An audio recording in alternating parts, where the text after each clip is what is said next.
Let me show you how it's done. This is a special live taping of the Drops podcast with Thinkific. Thanks for tuning in.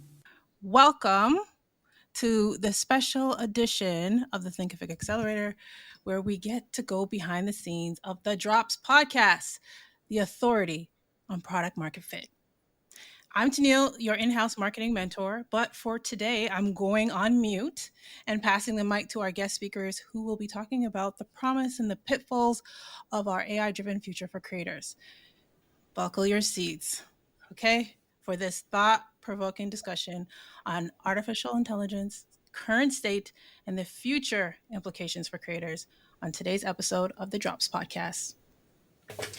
Welcome, everyone. So this is a delightful event for us because, we actually just had our 1-year anniversary about a month and a half ago. So it feels really incredible to be a year into this and having a live audience and having so many different people. I mean, we have people right now in our audience from both Florida and Qatar. Like this is tremendous for us as people who just wanted to share a little bit about our experience and hopefully help people make better decisions when it came to product market fit. So having said that, let's get into it, Tam. Tam, it's actually so funny. So y'all can't see Tam right now, but Tam got that new summer look, looking good, got the platinum hair going on. And, she's like, I'm out here ready to have a great time this summer. So I totally feel that. So I'm in the Valley in California, and I got in my car a couple of days ago and it said it was 118. And I felt it. I literally felt like hell had scalded my legs when I got into the car. Let's just get right into it. So we're going to talk a little bit about AI. We're going to talk about also Robinhood. And then we're going to also talk a little bit about this actor strike and what it looks like, about whether there's actually product market fit there or not. One of the things I wanted to bring up today is this acquisition that Robinhood recently did of a credit card company called X1. I am an X1 customer, so I'm an early adopter, as we've talked about on this podcast before. Like, if there's something interesting out there, I'm like, well, sure, why not do it? And I'm always looking for a card that has better benefits than the last card. And so X1 was a new card founded by a couple of former Silicon Valley folks. And honestly, I'm not even sure if it's been in business for more than a couple of years. Like, it's a relatively new card, but they're very lovely. Like, if I've ever had a problem, they respond. Now, the reason that I thought it was interesting, though, is that Robinhood, their brand, has been the company that makes retail investing super easy and simple to do. In fact, one of the things, if you think about Robinhood, historically, what they talk about is being frictionless and democratizing investing. Then, of course, obviously, with like the, meme trading and things like that, their reputation has taken a hit. In terms of, they had to stop trading, and in a little bit of context there, because I do think it's important to have this context. One of the reasons, for people who were those meme traders, they were deeply offended because they thought that Robinhood was trying to prevent them from beating the man. But the reality is one of the reasons they actually had to stop trading is because they didn't have enough credit facilities to cover the cost of the trades that were being done on their platform. So just like every one of us, you have to have good credit, right? You have to have a certain amount of credit to be able to do certain types of transactions. And that's actually what happened to Robinhood. So that level of distrust has slowly started to hamper their ability to have, more users join the platform and more people participate on the platform. And so what happened is a lot of those people who used to be Robinhood diehards actually started to disperse to other platforms because they want to have more control over their ability to make investments. Now, fast forward, obviously, when you have users who are leaving your platform, and your platform is primarily based on your ability to do these transactions, you look for opportunities to still grow and still have new users join your platform. So it makes sense that they were going to look for different types of products or mergers or acquisitions, et cetera, to be able to diversify their portfolio. Now, the reason I wanted to talk about this, though, does it make sense to diversify your portfolio with a credit card? This is kind of a similar thing that happened. For instance, Instacart released a credit card, right? Like they were like, hey, you can get your groceries really quickly. Use our credit card. Apple released a credit card, and they were like, we want, and the primary reason for that was because they wanted people to be able to upgrade their Apple products much more quickly, and they wanted to have a credit facility that allowed them to do that. But there's been so much negative sentiment about this credit card. So first one is when major male executives in Silicon Valley, they reported that their wives were getting approved for far less money than they were, even though in many instances their wives actually had better credit.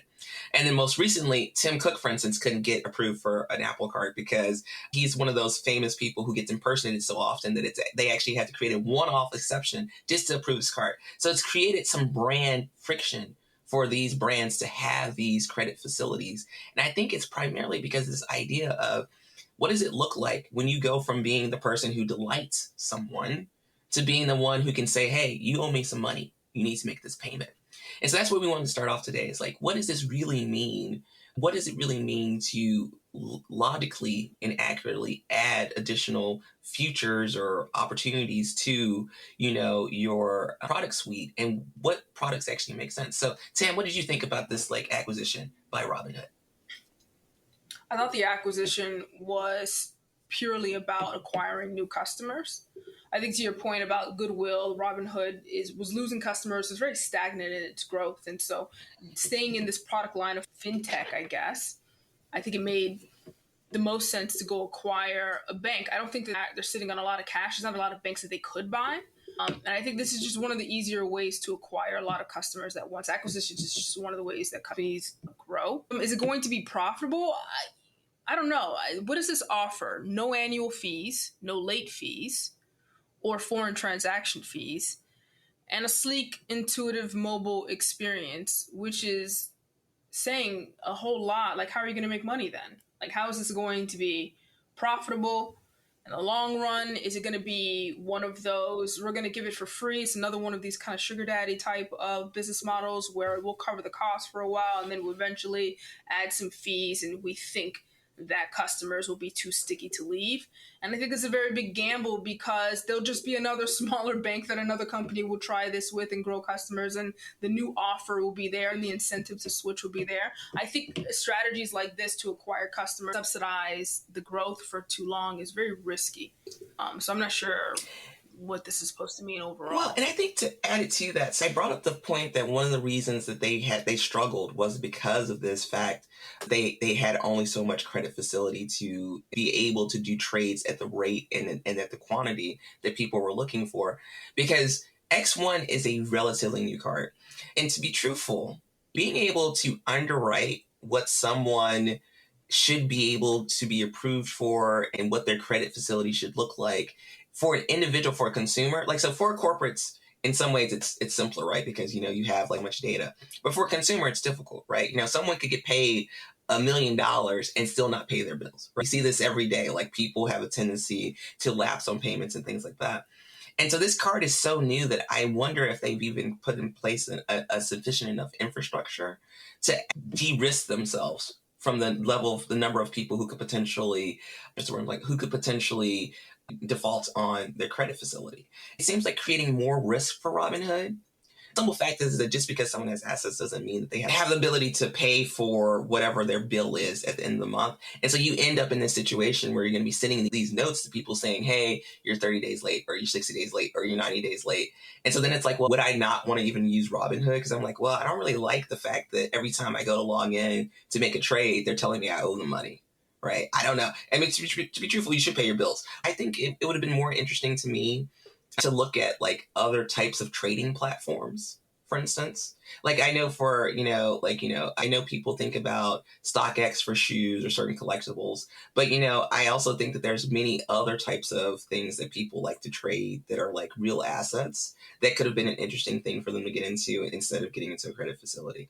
And actually what's really funny, so the next point that we wanted to talk about was AI and kind of who will win the AI race, especially amongst the largest ones, because I think that Robinhood's a great example of one where I would assume that they're going to add AI in all the different ways. And so maybe one of the things that we can talk about then is move straight into this conversation about who will win this AI race. And so what this really kind of comes down to is obviously there's a bunch of new parties in AI, right? And OpenAI is the one that many of us know quite a bit about it, right? But the reality is that we also know that Apple, Microsoft, Google, all of them are also coming out with AI products. And so one of the questions that I think that we wanted to talk about today is just simply who is most well situated to win this long term? Because presumably some people might say, well, OpenAI has a partnership with Microsoft, so that gives Microsoft a leeway. But then we also have heard things about Meta's AI and how powerful it is. It's so powerful that they're afraid to release it because it could actually create some kind of long-term issue for society that would be terrifying, essentially. And then obviously Apple is one of those people who they just do things in secret and it just like drops on us and we're like, oh, that's actually really cool. So Sam, what do you think? I think a lot of things. I think that if the question is, will the category of AI win? Yes, I think so. But I think that everybody's going to find their niche. There's so many different use cases for AI, and each one of them has their own kind of unique advantage in making things work for them. Like Meta has access to a lot of chats, right? This is Facebook. They have access to a lot of social media, and LLM built around that is has probably a use case that could really work. It could probably be better at making chatbots than something else. You know what I mean? I don't really know. It's too early to tell. There are a lot of people testing the capabilities of each of them, and they all perform in some way differently because that is the unique advantage of the way that they are designing these LLMs. But then there's a lot of open source LLMs as well. And so I think that this market will eventually become like cloud services, where a lot of people will have an offering that has on the majority of the spectrum a lot of things that are similar, and then kind of change in a couple of ways of who does this better in some way. It's way too early to tell. I think they're all still figuring things out as well. Maybe Microsoft will excel at coding. They don't all do the same job. When it comes to LLMs for Apple, Apple's not going to make this like a commercial product in the way that OpenAI is. The reason why Apple created their own GPT or LLM model was to prevent their own employees from using ChatGPT. To be giving company information to a competitor in a sense. And so they said, we need to build this thing internally. And they did that. And now they're trying to figure out what to do with it. And I think we're going to see with them, it's just going to be part of their experience. Siri is going to get a whole lot better, hopefully. They're going to find a way to make it unique. I hope they make Keynote better. I don't think they've updated that app. I don't know how long. Maybe Apple Music becomes better with their LLM. I don't think in the future we're going to be saying the word AI so much. It's almost going to be like saying with Bluetooth or with Wi-Fi. It's just one of these things that's there. And companies are just going to be leveraging the capabilities to make the experience better. I don't think we're going to be saying AI as much anymore. So I think that there's first your point about AI. I agree. Like, we use the term AI now, right? Because it feels new and it's something that we haven't incorporated in everyday life. But so I read a lot of futuristic novels, right? And so, sci-fi novels. And so, like, and I believe, like, when I read those novels, they're just like, yeah, the blah, blah, blah, blah, blah, blah, blah, blah, blah, blah. And it's just like normal everyday conversation. And I agree. Like, I think even like your grandparents, like, they're going to be like, yeah, like, of course I use blah, blah. Right, and it won't be ChatGPT because these names will be normal needs. Products will be normal products that everyone uses. And so if anything, it'll be like, I'm going to go get a Kleenex. And we know Kleenex is a brand. And what we're really doing is getting tissue. But, you're going to go get Kleenex because that's going to be the brand that you're familiar with, that you use every single day. It's going to be similar to how we talk about, like, I am an iPhone user versus an Android user. Like, these are cell phones. But there's going to be specific brands that we're going to associate with the things that solve the use case that are most important to us. Now, having said that, I think that there's a nuance here, because I think there's going to be a different winner for enterprise and a different winner for consumer, right? I think it's highly likely that like a Microsoft or an Amazon would be better for the enterprise side of this, right, than they would be for consumer. Right. Like, I think Apple, like, no doubt, I think Apple, whatever they decide to do, they will probably include it in such a way that it will create consumer products that are super sticky that people love. Like, I think that's exactly what's going to happen from that perspective. And I think Apple will probably do it in a more seamless way than some other people. Because even, like, I know people who both love and hate Siri but can't live without Siri. Right, like they will tell you like, yes, because it does my reminders, it does blah blah blah blah blah. But they also kind of hate it because she interrupts in the middle of a meeting.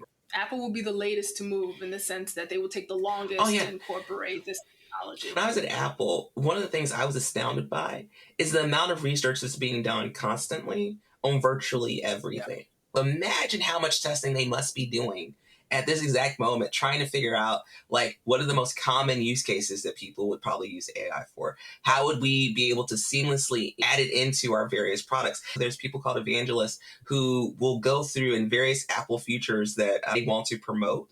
They will go through to each one of the Apple teams and teach you about that feature and coach you on how to implement that feature into your product. And so that's one of the reasons that Apple's ecosystem seems so seamless. I'm not sure any of them have ever figured out how to be seamless in their experience, right? Because like Google products, they're doing a much better job now than they've ever done. Because like, for instance, with the new Google Suite, for instance, you can actually seamlessly, add in your Google Sheet into your Google Doc, into your Google email and all this other type of stuff, and it's better. But they still have such a large infrastructure, and I don't know if they've ever really been able to communicate as effectively. Same thing for Meta. And obviously Microsoft, from a consumer perspective, I just feel like, it's more likely that they'll be able to do something great with like Xbox and some of their other gaming stuff than it would be that they would do great things for other consumer products that people use. So in my opinion, for consumer, I think Apple's going to win.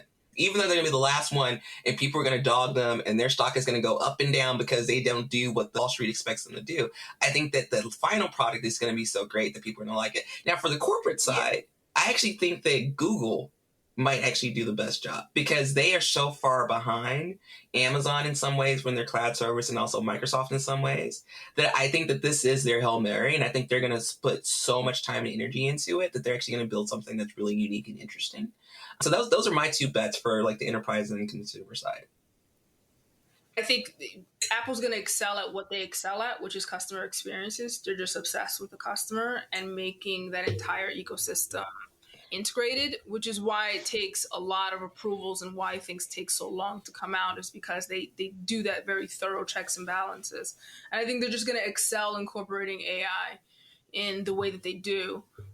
And I think the other ones are going to play to their strengths. I think we're going to see Microsoft. When I say Microsoft vis-a-vis like OpenAI, they're going to be the ones that first try everything, I think, because they're kind of setting the tone. They'll probably make the most mishaps. I think that eventually there'll be this dichotomy between this consumer product and their enterprise customers, and they're going to balance that value prop. I don't know if we're going to see this kind of $20 a month unfettered access to GPT-4 as much in the future. I'm not sure. I wonder how that's going to play out. And I think Google will do a good job of developing tools for developers. They are a true tech company. They do deep research themselves. They created the transformers that Power wrote the paper on it. And so I think that they have a really large advantage. I think when it comes to multimodal language models, which is the ability to have different kinds of senses, to combine sight, audio, and language models into one, and the powerful things that can happen. Imagine, taking text to audio and audio to text and back and forth, and text becomes video, audio becomes video, things like that. The sound of a jet engine is now what kind of jet engine is that? Recreating it from there. That's multimodal processing. There's a lot of possibilities there. And I think that they are probably in the best position to develop the future of what LLMs are going to be. What it's going to look like, I don't really know, because they are also a really big business as well. And they are not in the business of being in every business. They are in the business of creating a lot of technology. And I think previously they held a lot of their technology close. And we might see a lot more kind of made by Google in the future. I think that's kind of interesting. That could happen. Same for Amazon too, right? Amazon has a lot of customers and they're just going to be offering that kind of services, which kind of plays into this next thing about Hollywood. But the idea that all of these tech companies will be incorporating AI or offering these services, we are talking about generative AI as if that is AI. AI is a very large category. Gen AI is a very small subset, a very recent category that's come out. And this is one of the most accessible pieces of AI out there. And it's accessible via an API. Okay. And that is powerful. And talk about disruption. Where is disruption going to happen the most? I believe it's entertainment. Go ahead. Yeah. So I think that, the last point that I think is just super important here, and I think that this is what you made. If anything, this generative AI is actually going to unlock, I think, a new generation of creatives, inventors, Yeah. etc. Because like I think of it as simple as this. Like I remember when I was in school. So I'm a little bit older, so I'm a little aged myself a little bit. But those they used to have the computer programs, and it would be color coded, and you had to do certain actions, and we were the first generation to have that, which is also why we were like one of the first generations that became. So many of us became software developers and computer engineers. Now, like I was literally down. So my son is going to be 2 in November, and so I was literally downloading games for him, right? So games that he could play, and I saw some that were like these engineering games, and I just instantly thought to myself, these games speak in common language. Like it's just like you want to turn this thing blue, and it teaches the kid how to do that. Generative AI, I think, will then start to personalize those things. And so then my kid is going to be way more interested in technology than probably even I was. And so the way he's going to think about technology is going to be tremendously different, which means he's going to create things in a way that is beyond even anything I ever considered. And that's the thing I'm most excited about. I think that, the most important thing when we think about science and technology, I mean, obviously they create creature comforts and all those other things, but they are also the height of our imagination, right? They help us create things that are just tremendously amazing. And so that's what I'm really excited about. So no matter who ends up winning, what I love about it is that it's going to create this, like everyone's going to be running towards the finish line, and they're going to bring along a whole bunch of other people at the same time. Now, last topic, which is about the various strikes that are going on right now.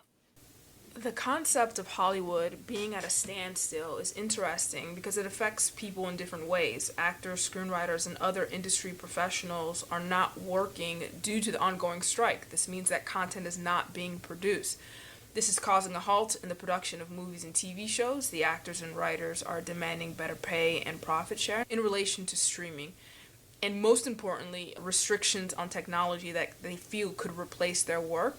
And the negotiation between the two parties is crucial because the absence of an agreement could have a significant impact. The strike has been going on since March and is reported to continue until January. However, daily life has not been affected yet. The Hollywood industry is one of the most exportable things in American culture, and a prolonged strike could have catastrophic consequences.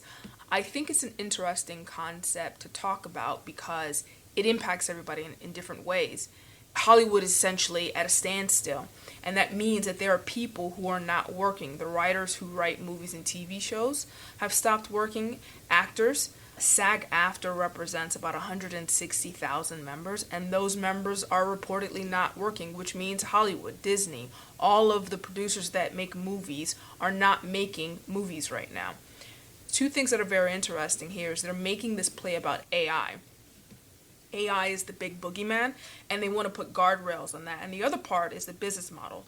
They say we're not getting paid enough, or we're not getting paid the way we used to, and that's not fair. So there's a lot to unpack there. I want to put this in the broader context because there's some strategy that's going on. This is a negotiation, these two big parties, and what is going to happen in the absence of an agreement. What impact will this have on the future of content? Or the future of entertainment? Is this the space that AI is going to fill? To your point, how will AI impact the greater creator economy? We're in that phase right now. We'll see what that does. In a couple years, we'll be looking back at this and saying, oh my gosh, here was that moment. Like the last time there was a strike and the writers weren't writing, that was the age of reality TV. And now I don't have this number, but the share of reality TV to real scripted content, I wonder what that share is, but we can point back to that time and say that's when that happened. And so it's interesting to see in the context of what's going to happen. The other interesting thing about this is that one of the biggest exports of American culture is Hollywood. And while we're in the middle of this strike, daily life hasn't changed for majority of the people. This would not happen in any other industry. UPS workers go on strike and things are going to shut down. If FedEx employees go on strike, things are going to shut down. If the train employees go on strike, things are going to shut down. And the average person's life would be impacted by that. And so what's interesting about this is while we're going to see the impact of this strike play out, it is not clear that the everyday person will be impacted. This almost seems to be a very Hollywood-centric problem.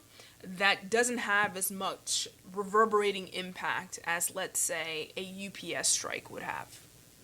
Well, so what's so funny about that is that, like, we would be remiss because you mentioned UPS. I just wanted to be clear that UPS strike was avoided because we knew that we could not go without UPS, right? Like, I mean, I'm sure like Amazon, like there's a whole bunch of large corporations that were like, y'all need to figure this out because we need to get our packages to people. And I think that's the thing. I think materially, so there's a couple points here that I think is like super significant here. The average person in the United States does not understand how important entertainment is probably to our economy, right? When we hear about billion-dollar movies, right, the first thing we think is, well, why? Like, that's a lot of money. Like, that's a tremendous amount of money, and everyone's getting paid, but we know for a fact they aren't.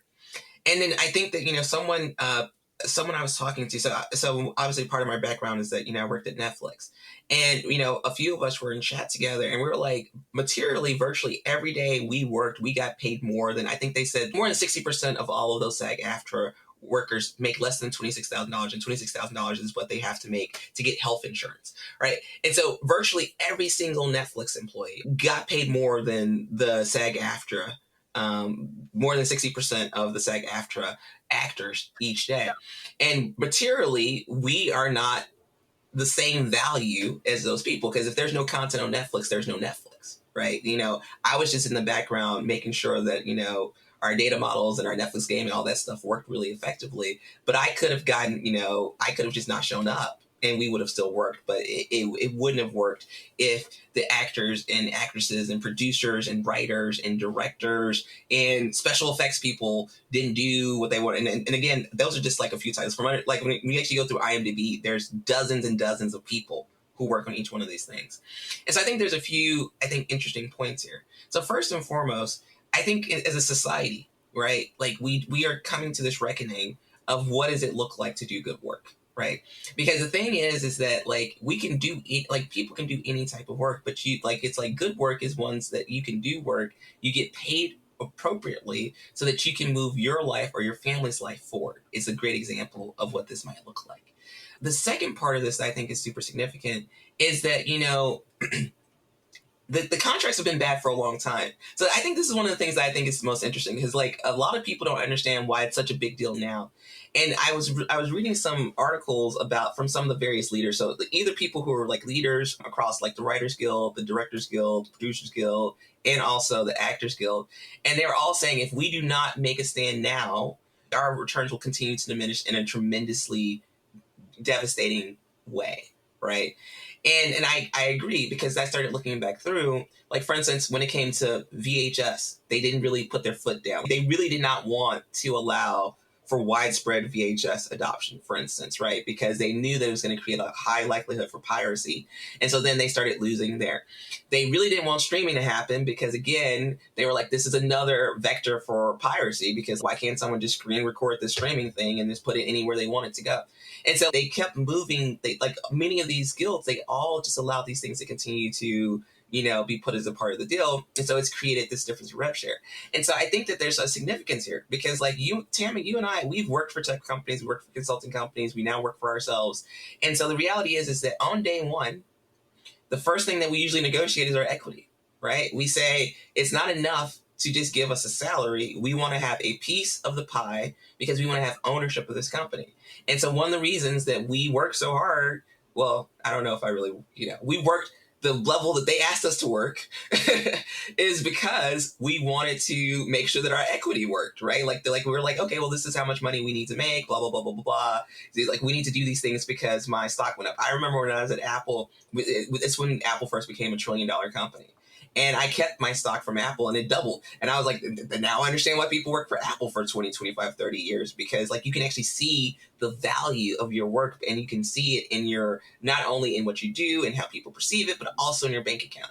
And so it's Hold on for a moment, because I don't want to miss your point. I think what you're saying is that SAG-AFTRA and the WGA have repeatedly failed to anticipate the impact of technology, and that they're suffering the consequences. And I think that I buy that point. This seems to be a widespread issue in the entertainment industry, with other examples in the music business. Rather than trying to prevent technological changes, they should be focusing on how they can adapt and remain valuable to their members. And I think the end point of all of this is that ultimately it seems that they need more technologists on their team to stay ahead of the curve. The argument is essentially that Hollywood cannot function without them, being SAG-AFTRA and WGA, the members that they represent. And this is a product market fit question, PMF in a sense. And this is the phase that they are in right now. Hollywood will test that assumption. Is this really true? Are writers and actors truly indispensable to the industry? Or are they simply just trying to protect their own interests? So let's go back to that point that you made about the last time that there was this big strike that all the reality TV came about, right? What we know is reality TV is not what gets you awards, right? And so people are always going to want to have these different classes of content. There's always going to be action movies versus the latest Steven Spielberg depressing movie that makes me cry, right? Like there's always going to be these different levels of like, different pieces of content. And so there's always going to be like that segmentation that exists. But the second part of that is reality TV is actually kind of difficult to maintain. Like if you look at the Real Housewives of, whatever city it is, they rotate through their cast every few years because it gets boring. Either the stars get uninterested or the audience gets uninterested in certain people. They have to redo it over and over and over again. And it still has diminishing returns because there now are so many different types of either reality series or docuseries that it's saturated and people are looking for original stories that are delightful, even in reality. So I do think that there is always going to have to be some creator who is back there who's going, well, what's the next thing? Earlier today, I was talking to some engineers and they were talking about that they did a hackathon and everyone used AI. And so they were just like, well, I guess what we're really trying to figure out is who was the best prompt engineer today. But the thing is, they still have to prompt it to try to get this result. And so there's a certain level of creativity that you have to write prompts in such a way to get some kind of final result that will be interesting and engaging for those end users. And so I do think that there's always going to be some specific need. There's always going to be some specific need for a human, especially for creative. Like I don't know if for software development, something it could be different, but for creative stuff, you're going to have someone who's going to sit there and go, "What if?" Because I don't think AI can come up with if you said AI develop 12 sci-fi shows that will engage an audience, it's probably going to sound a lot like a whole bunch of stuff that already existed. And we know that humans, generally, we get bored. And so we're always looking for something that's going to be so tremendously different than what we've had before that we're going to want to pursue it. From their perspective, the argument isn't about whether AI is taking over all aspects of writing. Writing, in their opinion, doesn't necessarily create meaning. Studios are often looking for specific genres and will ask writers to produce work in those genres. This is how many writers get their jobs. They fulfill the dreams of someone else rather than pitch their own ideas. Should they be concerned about AI replacing them? It's possible, but there are certain things that AI cannot do. It cannot produce a masterpiece without significant human input or feedback. Therefore, it will still require a role for humans. However, AI can fulfill many roles and tasks that are previously done by humans. And while this may not be the most immediate threat, it does raise questions about the business model and whether writers and actors are being fairly compensated or whether their roles are at risk of being eliminated, whether there is a career for them in the future. One of the notions I kind of want to push back or at least question in this conversation is the statements coming from SAG-AFTRA and WGAs essentially that Hollywood is trying to turn this profession into a gig economy. And my question is, when has it not been a gig economy? Entertainment has always been a field where only a few people make a good living, while the majority struggle to make ends meet. That is the history of the entertainment business. For many, acting is a hobby. For others, it's a money pit. And for very, very few, it's a way to make a very good living. But it has never been a full-time job. And I think that that's represented or reflected in just the distribution of incomes. Take, for example, SAG-AFTRA as a union. It has 160,000 members. And that's not representative of everyone who wants to be an actor. That's representative of everyone who paid the $3,000 membership fee and the yearly base $200 and something fee, plus 1% of their qualifying income, up to $1 million. That is what SAG-AFTRA represents, those who act who paid this fee, essentially.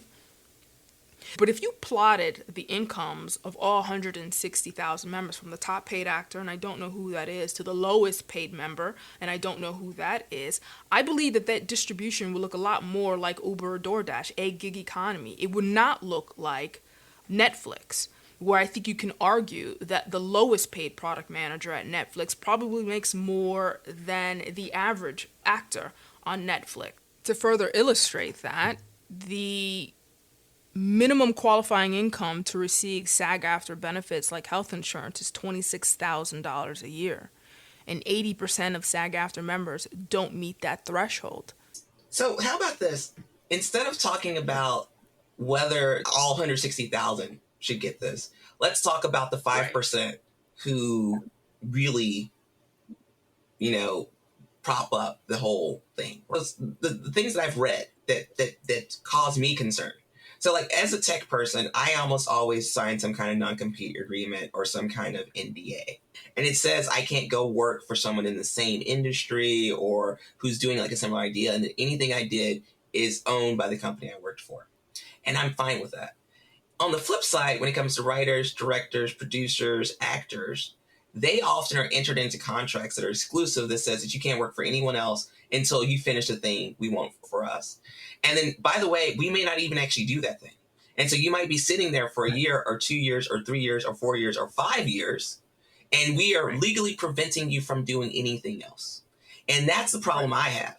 Like, it's very strange to me that you can take people, to your point, who understand that this is a risky business, right? And so they know that they're taking certain types of risks and that they may not be compensated in the same way as other people, but you're actually taking away their ability to do other things.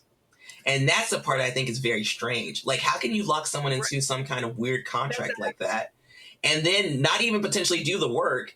And then they got paid like $5 for it. I mean, and like obviously I'm being extreme. So let's pretend it's like $100,000 over 5 years. But it's only $20,000 a year that person made for something that may not even ever be released, right? So they can't even include it in their their work on IMDb or anything like that. So it also prevents them from being able to say, I actually have been working for 5 years, like on this thing, but it never got released. I think that's the thing that's strange to me. So to your point, do I think that they should get more of a rev share? Actually, I kind of do. Primarily because, I worked at these companies. I know how much I made at Netflix.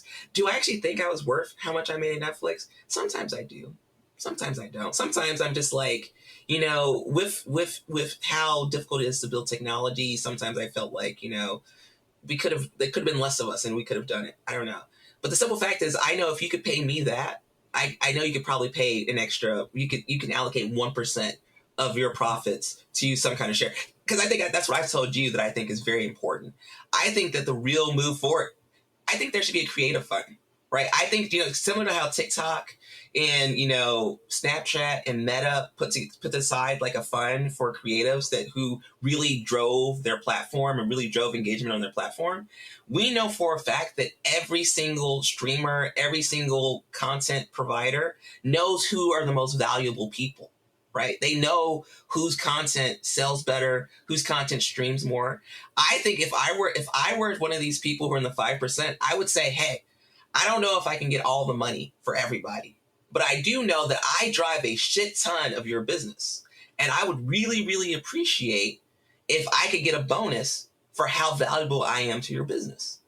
And I've always thought that would be an interesting way to do it, because then hopefully it starts to work out, right? Because those people who are on the bottom now, if they do become like some of those stars, then they start to go up that bonus level and they get the money. But I think there should be a reward for the most important talent. Like I do. I fundamentally do. Because why not incentivize that?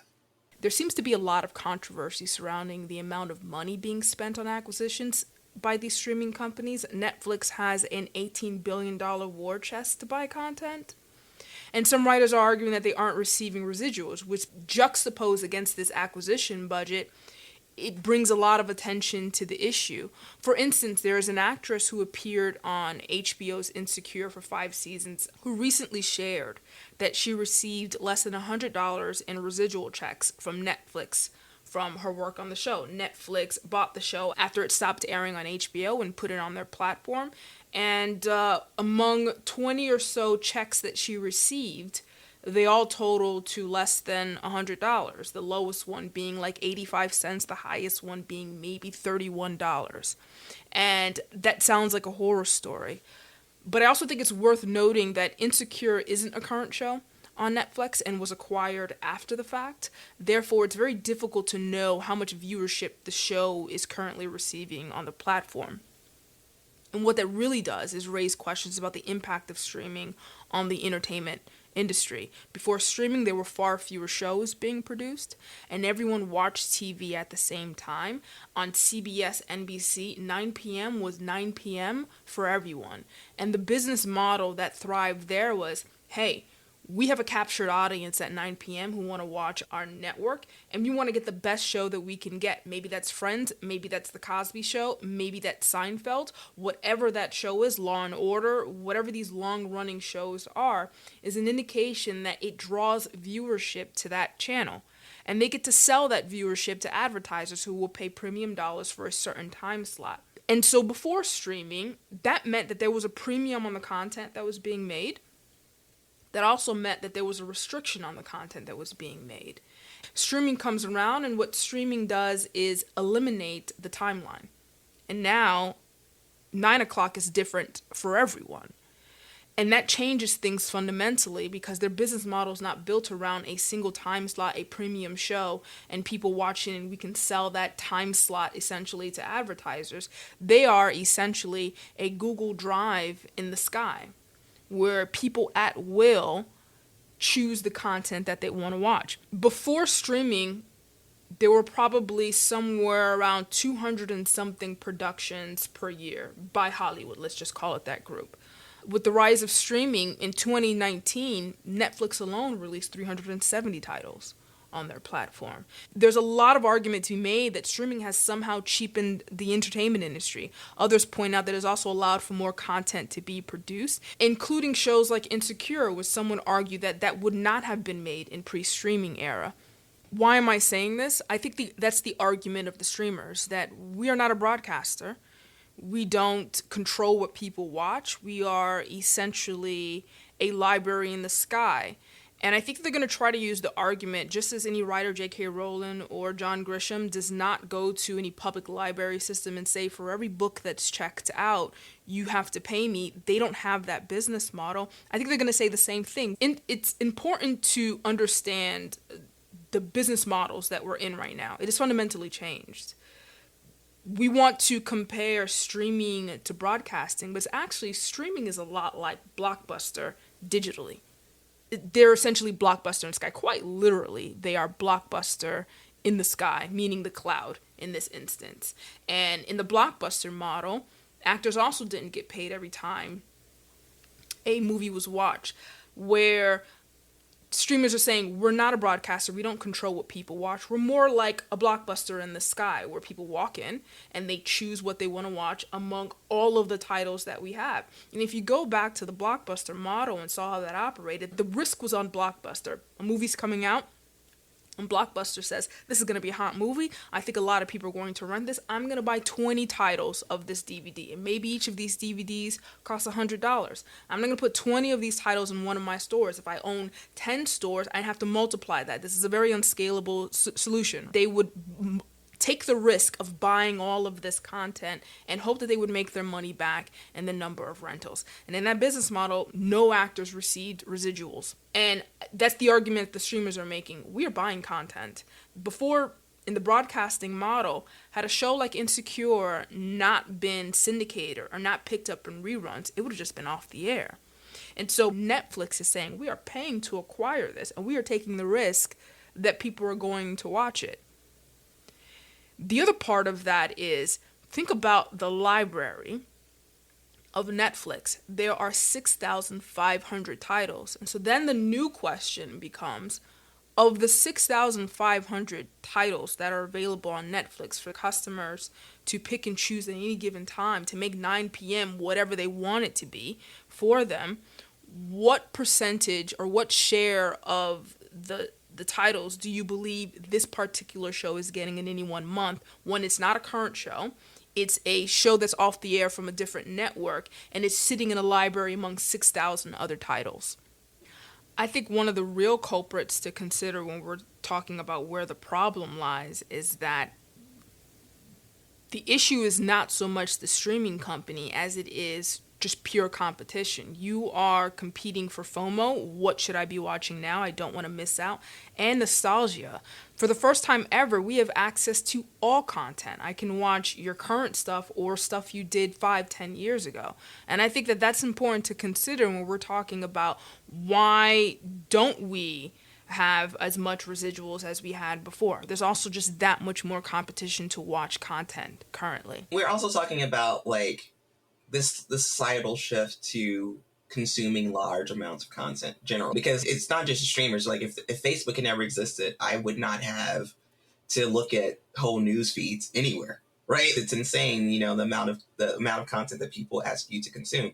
But when you were talking, one of the things that you mentioned is this like $18 billion budget. Like, where does it go? And one of the things that I thought was very interesting. So when I was at Netflix, I got to see a lot of the products that were built to kind of help try to make the business more efficient. And one of those was like, like there's many of them, but like examples are, trying to figure out how much a piece of content should actually cost, right? So instead of saying, oh, let's just buy this thing, your response should be some more like, oh, well, let's not spend over X for this thing, right? Like we could actually create, a model that talked about how much, based on the user behavior for other pieces of content like that, this is how much that thing should be worth.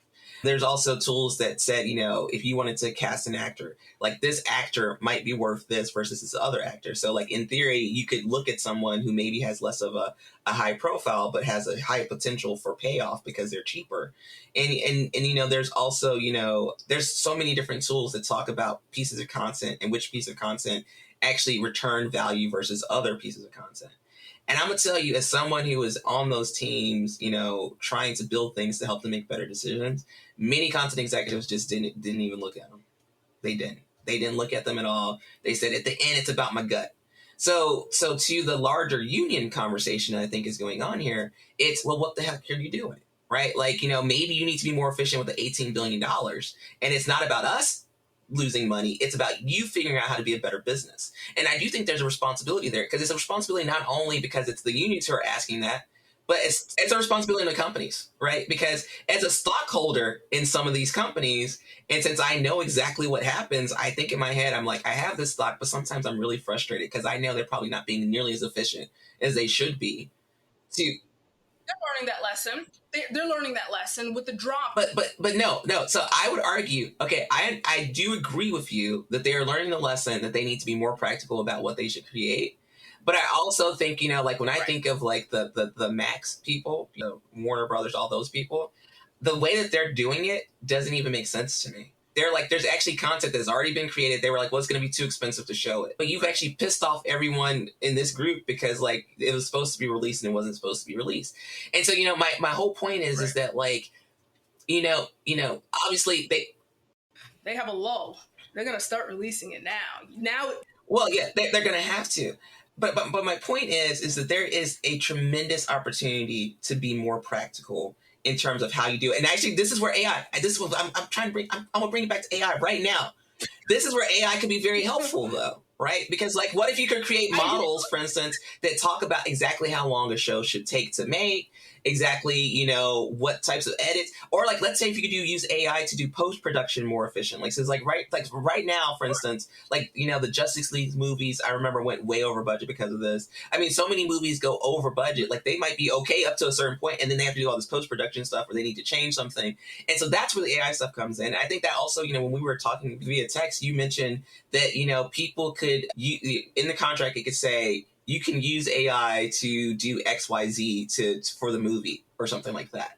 And I'm like, that makes sense because that's how you can create efficiencies. And if we can make the movies or TV shows or whatever more efficient, perhaps we could recoup some of that money that we lose.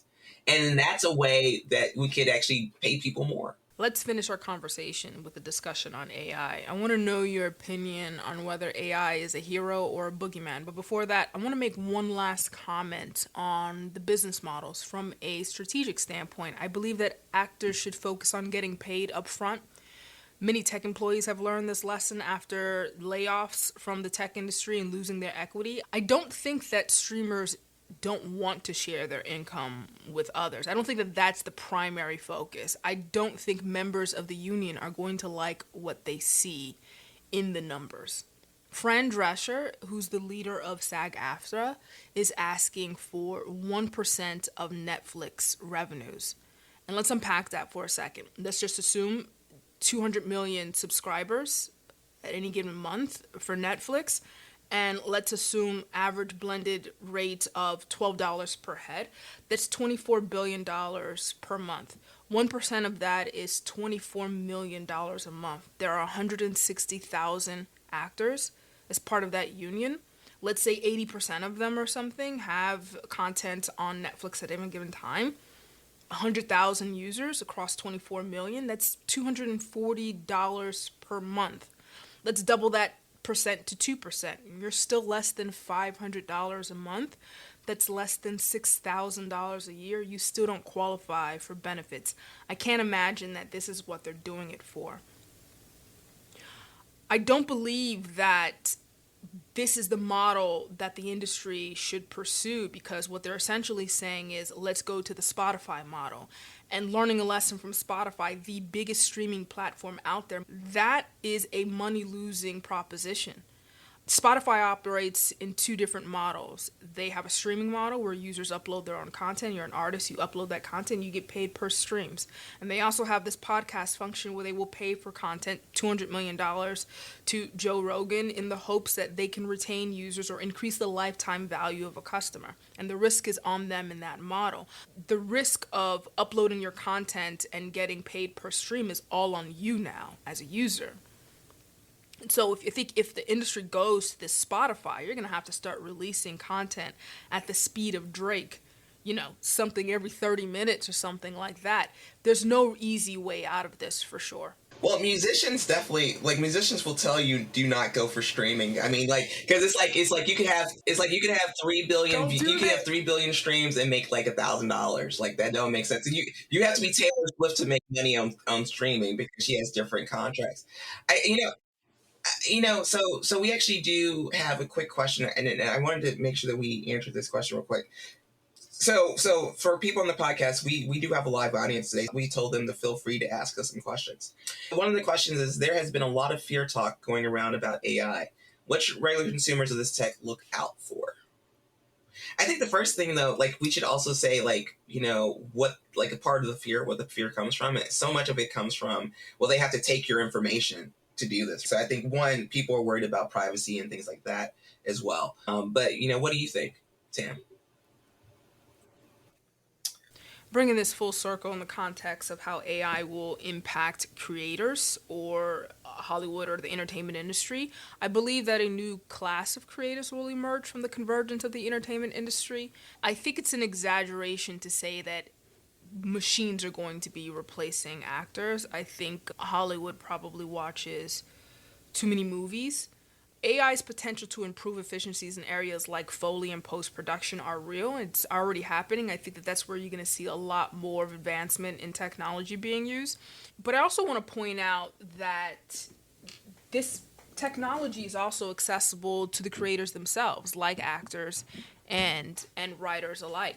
When you really think about where power lies, it's in relationships. And so people like Shonda Rhimes and, Christopher Nolan can absolutely create a large language model of their content, and it helps them write better.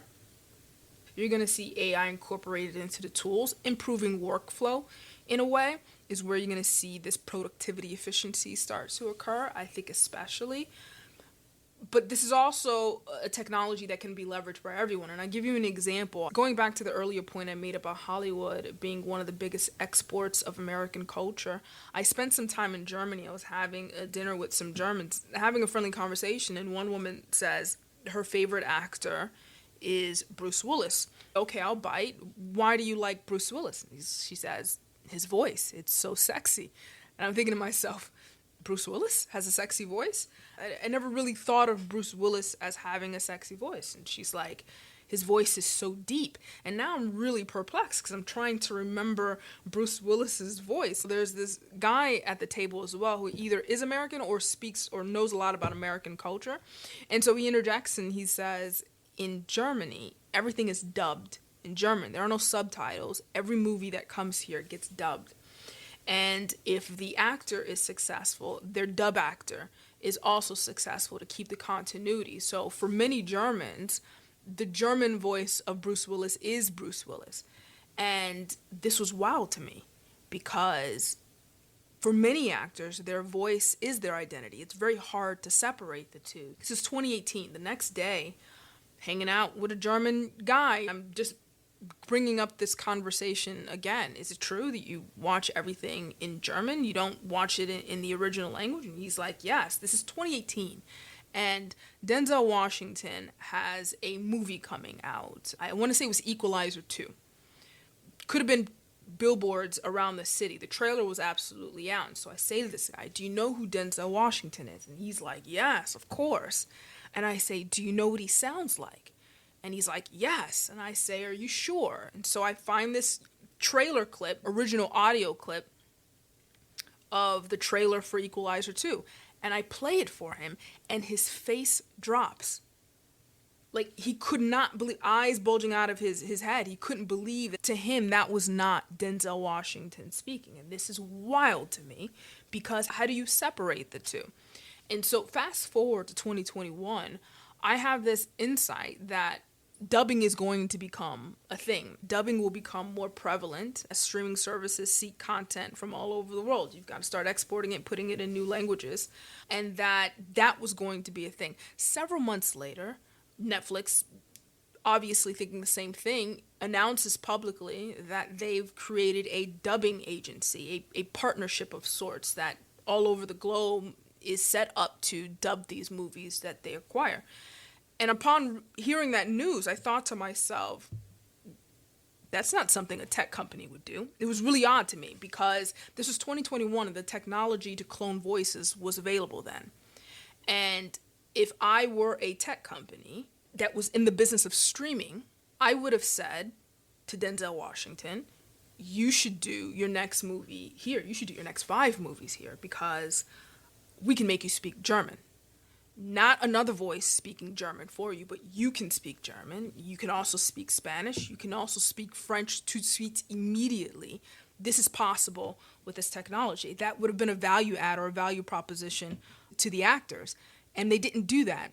Why am I saying that? I'm saying this to say, in the context of who has the ability to leverage this technology, I think that SAG-AFTRA and WGA are just as much as a position to leverage this technology as Netflix, HBO, or Disney. I think at the end that SAG-AFTRA is going to have to redefine what it is to be a union and what their value proposition to their own members are, because they have a lot of leverage. They represent all of the actors. And they can absolutely say to their own member, Denzel Washington, your voice is too unique. This is something you can clone. This is something you can own. You can bequeath this in your will of some sort. And so I think they're missing out on that opportunity to do that. Same goes for the WGA, who represents every writer. The leverage in creating the next large language model, LLM, to write scripts is going to come from those who write scripts. That's not Hollywood, that's the writers. And so if there was anyone that had an opportunity to leverage this technology, it's those that are striking right now. Why isn't the WGA building their own large language model and licensing that to Hollywood? Why isn't the SAG-AFTRA representing their actors and saying, we will help you protect your identity and your voices by leveraging this technology so that you're protected? they are absolutely within their power to do that. I'm not sure what tech company they're referring to. They're calling the big boogeyman. You know what I mean? You're right. I think that there needs to be like, actually, we may be wrong. We may not know. There might be a technology committee. We just don't know about the technology committee. But well, either way, they need to hire some people like us on that technology committee, if there is a technology committee, because I do think that you should be able to look around the corner and see exactly what's going to happen. And by the way, the dub thing that you brought up is hilarious, because I actually, so because of, being an LGBTQ plus person, I was often asked to say, hey, this is a trans person, and we're looking at voices in these different countries. Does this sound authentic to that person? Like, does this and I was like, you just ask the actor, because I don't know. Like, because it was a thing where they were trying to say they were trying to find someone who was supposed to emote the type of whatever, blah, blah, blah, blah, blah. Well, yeah, I mean, and I think that is the challenge, though, because like when you are in a place that you're dealing with creatives, they were always trying to find this blend between building things and also honoring like the way the systems typically worked as well. But to your point, I do agree. Like, so for instance, if I were any type of creative right now, like who has to be on screen, I would figure out how to trademark every single aspect of my being. And then I would charge a licensing fee to put me in things. And then I just wouldn't show up to that thing. Right? Like I wouldn't have to leave my house. Like, you want to put me. One of the biggest things in post-production of movies is sometimes the live recording doesn't take. And so actors have to come back and re-record ADR the voice. This is a perfect opportunity for AI to say, go on to your next thing, Matt Damon, whoever it is. We have your voice.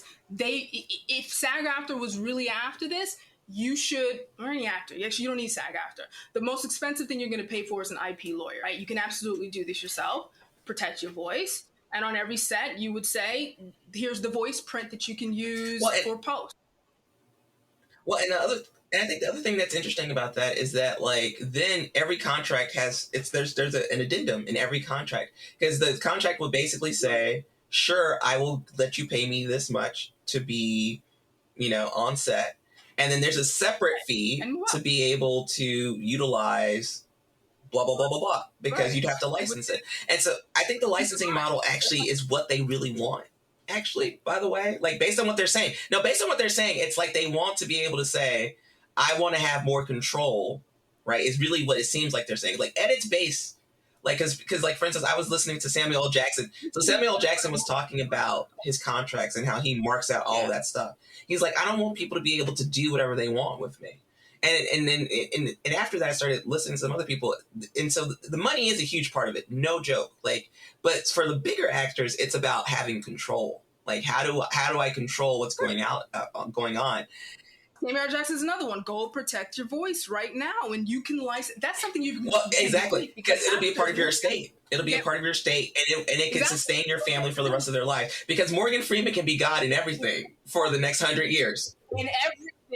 He could be doing all of the documentaries. Here's another practical use case for writers and an opportunity. Like I said, that this kind of AI, generative AI, is one of the most accessible AIs. It's available via an API. This is not something they need to wait for Hollywood to do. Like I said, I don't even really consider Netflix in this capacity to be much more advanced in tech than the WGA can be at this point. That someone like a Shonda Rhimes, they give a gazillion dollars to Shonda Rhimes to just create shows for us. Shonda Rhimes can absolutely want to duplicate her style at scale, and her job is to pick the right contract. The real thing about this business is still relationships that sell contracts. It's not the writer. It's not, whether it was a machine or a human. It's the relationship that they have. And so she already has that relationship. Shonda Rhimes doesn't have to wait for Netflix to duplicate all her scripts. Shonda Rhimes can create her own large language model and say, the next adaptation I want to do is on this person in the style of myself, Shonda Rhimes. Give me a first draft. And the other ways you're going to see this improve that process is, hey, this is a period piece, Bridgerton. Create the treatment for what this room would look like for the storyboarding. And so you're just going to see this kind of workflow improvement happen a lot. And I think that if you're a creator who's not working in Hollywood, that this is your opportunity to leverage that for yourself. It's this accessible. The other thing I think is that this is probably the opportunity for there to be a new class of creators. Like we had what Issa Rae was when she was no one and used YouTube as a platform to become someone in Hollywood. they now have an opportunity to say, well, we really need Hollywood to create this content and go back to a self-serve platform like YouTube and do their thing there. If you really want this revenue share model, YouTube already offers that. So, by the way, on a completely different level, we didn't even get into YouTube and how YouTube is as much of a threat as AI is. Actors, For sure. it's a huge thing that they well, Why do you because say like first of all, if I really want to go see my favorite scene from a movie, I could probably just go to YouTube and find it and watch it real quick. If I'm honest, right? And also, if there's some impersonators who do my favorite scene in a movie better than the person who did it originally, like I love how they do it, and so I go watch it there. You know, when I think about like I've watched YouTube probably more than any of the other specific streaming networks over the past couple weeks. Well, when my kid loves YouTube, so like you know, like we can find stuff really quickly, but also like you know, there's a lot of original content on YouTube that I watch that is truly unique. Right, it's truly unique. I've never seen it anywhere else, and it's from people that I care about. And so, like, I'm much more engaged with it than I am. Like, when we try to go to Max and Paramount and Netflix and all those other ones, it's really hard. Like, you know, there's so much out there. It gets very overwhelming. And I go to YouTube, which has a much better algorithm than virtually everyone. And I know they're going to find the thing because I love, so these are my categories. I love music shows. I love forming music performances. I love, like, certain types of pieces of content. Like, you know, where, like, you know, like, for instance, one of my favorite things, if I feel sad, you know, on Avengers, the last Avengers Endgame, when it's like it looks like they're gonna lose, and then like the whole squad comes out, like that's my favorite scene. Like I will put that scene on, I'll just repeat it over and over again, and I don't pay Disney anything. You know what I'm saying? So I just say quality on YouTube. Would you watch a 30-minute series of course, on YouTube? I already do. Like if, you know, I already do. I mean, like for instance, Right. I'm LGBTQ plus, and so most of the LGBTQ plus content that's actually pretty good are like these things that people are doing with their iPhones that they they only host on YouTube. Right. This is what I'm saying. This is the new class of creators. Don't wait for Hollywood to give you a deal. It's now easier than ever to start creating content that looks almost, we're not at Hollywood quality with this AI stuff, but we are getting there.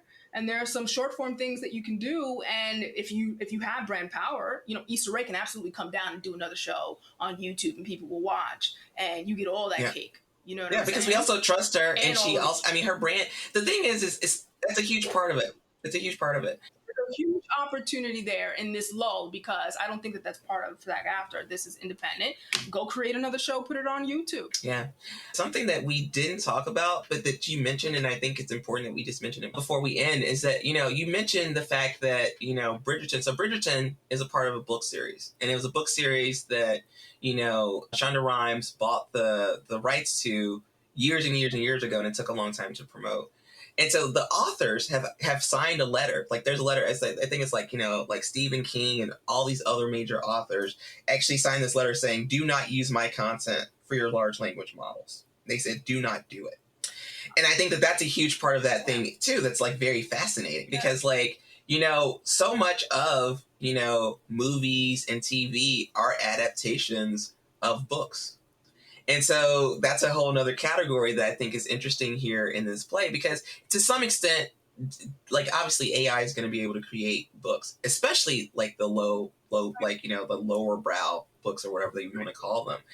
And so like it does become very interesting to see like, you know, like maybe authors are actually going to become gold. Right. The person who actually is a really great author or great writer is going to be the richest person in America because every creative is going to be like, every studio is going to be like, we need this book. We will pay any amount of money because we think that this is going to be the one thing that's going to make my budget for this year.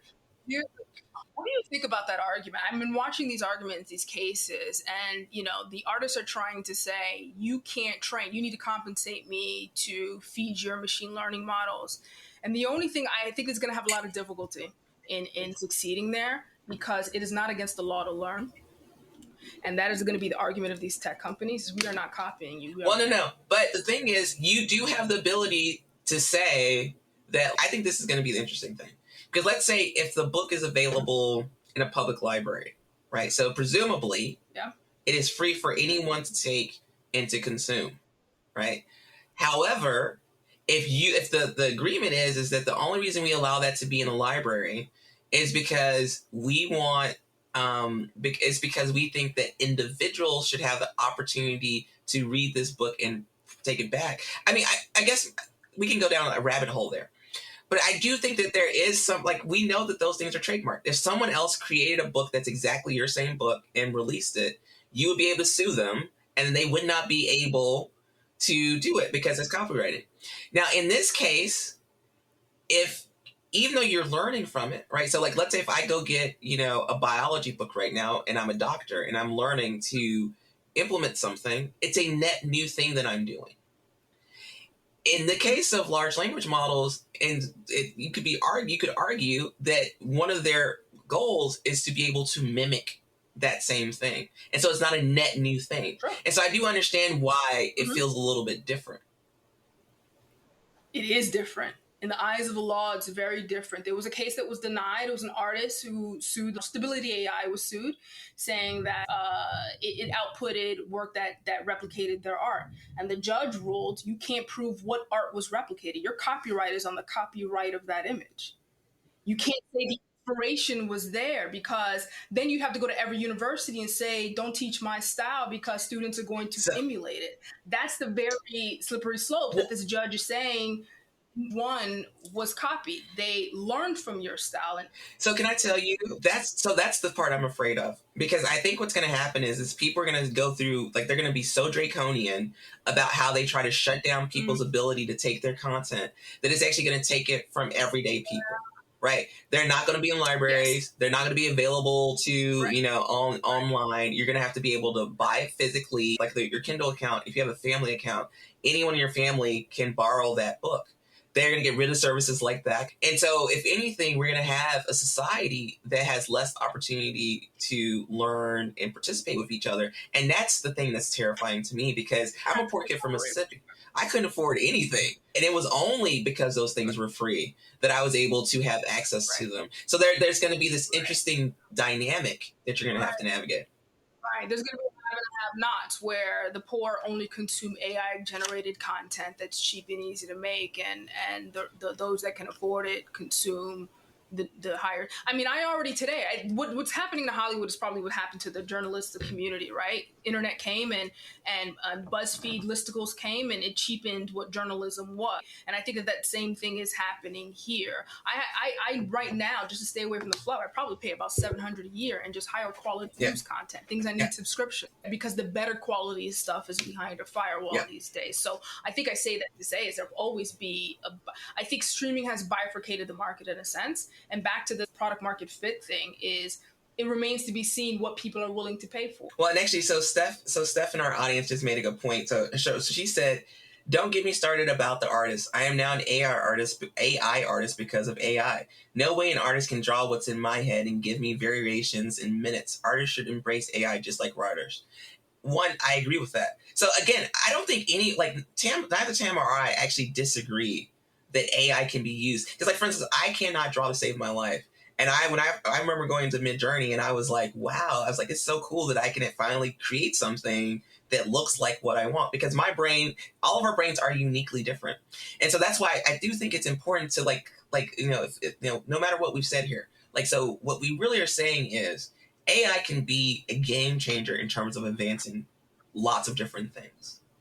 But there is a responsibility for those who are using AI to not take other people's stuff, right? Like, I do think that's a thing. I do think that there's a responsibility to, like, navigate that conversation in a nimble way. Because, like, if you want to use Stephen King's books, then you should say, hey, Stephen King, I want to use your books. Like, is there a price that I need to pay to do that?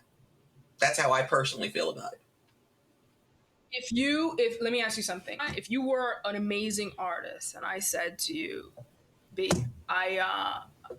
my Picasso got burned in a fire and I need to replace it. Here's a picture. Can you replicate this signature and all? And you did that. And I took that, and instead of putting it on my wall, I sold it.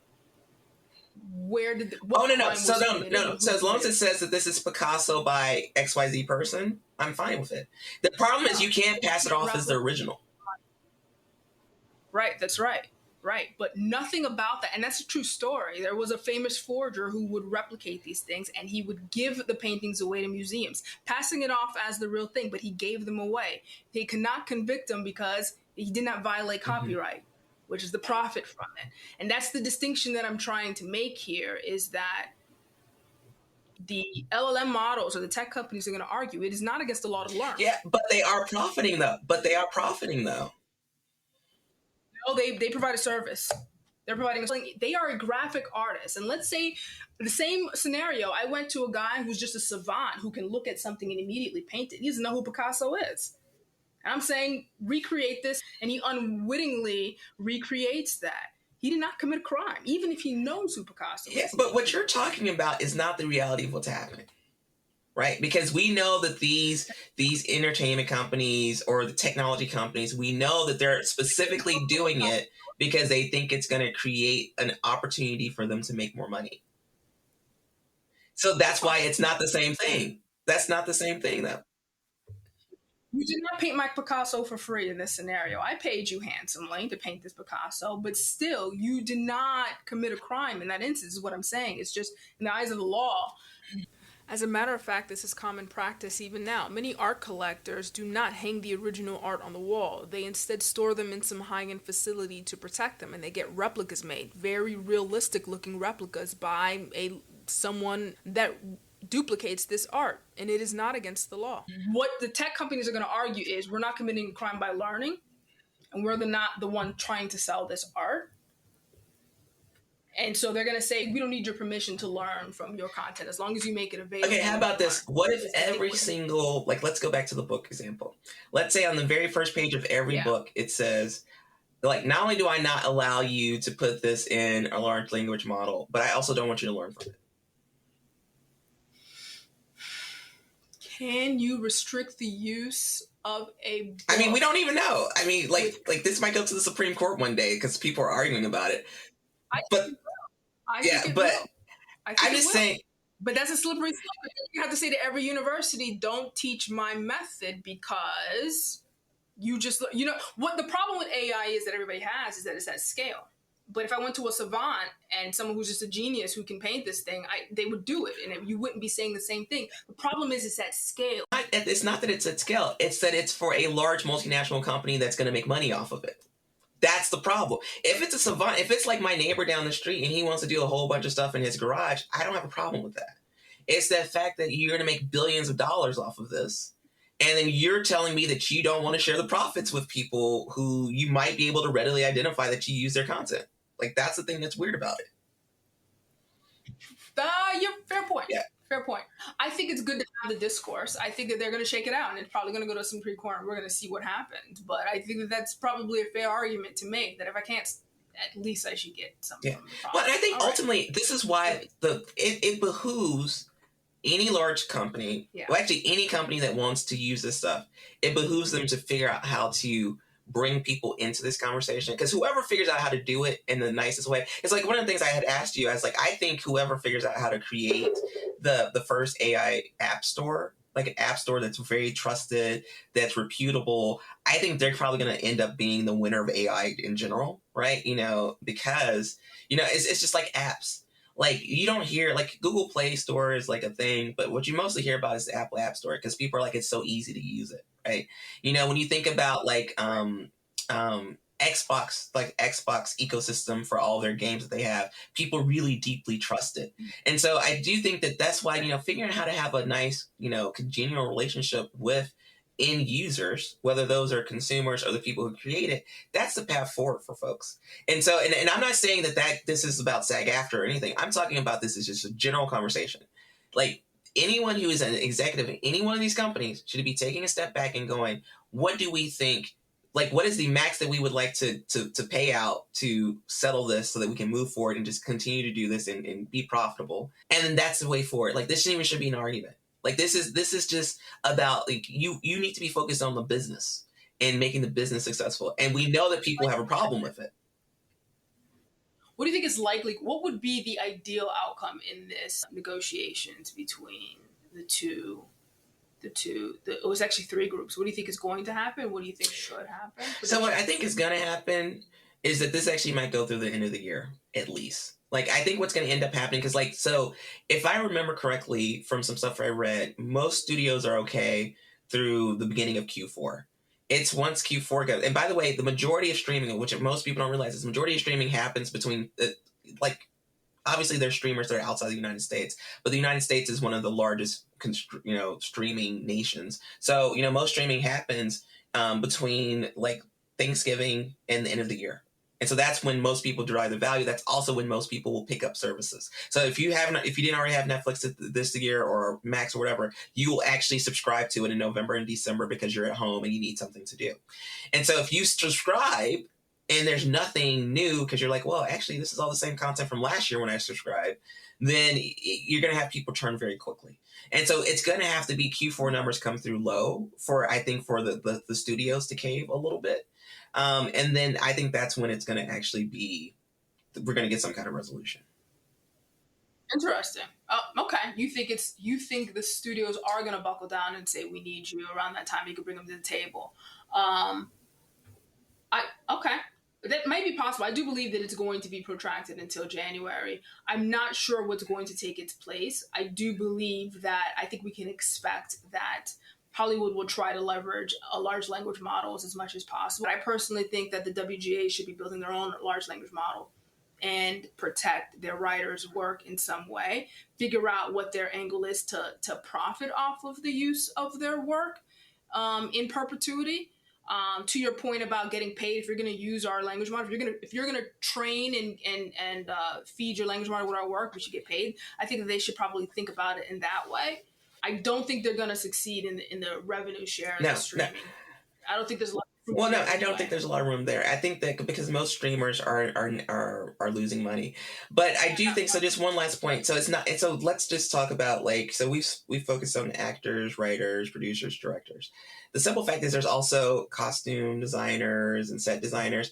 If I were those people in those unions, I would be training all of them how to use all these tools, right, to be more effective and efficient. And then you could do 3 shows at once. So, I mean, I'm just saying there's a lot of interesting things here. And then Jacqueline just had one more thing. She made this comment. She said, AI, in my opinion, is creating the tyranny of the majority instead of the minority. And so, Jacqueline, I don't disagree with that because that's basically what I said.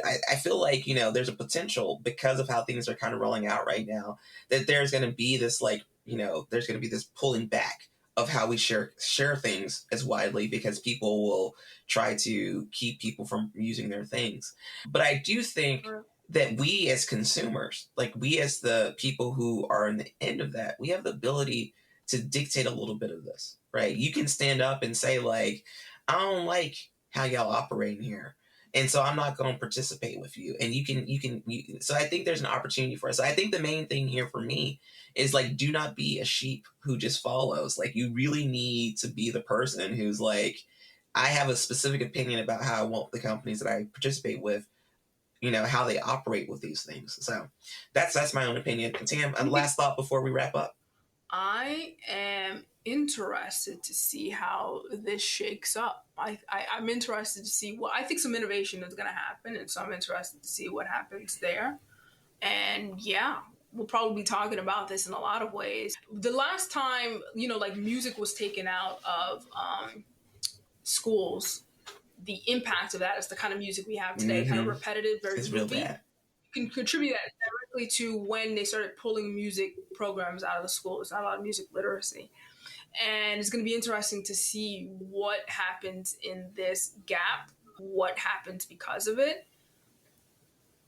There's no real way to know good or bad, but something is going to happen for sure. Yeah. Well, folks, this was exciting. It was our very first live audience podcast. We did it.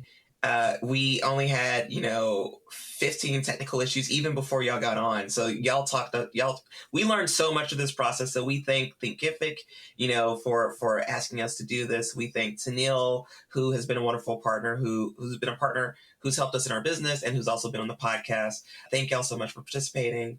And Tim, we did it. We did. Bye, guys. Thank you so much for listening to the Drops Podcast. We love having you. We love your feedback.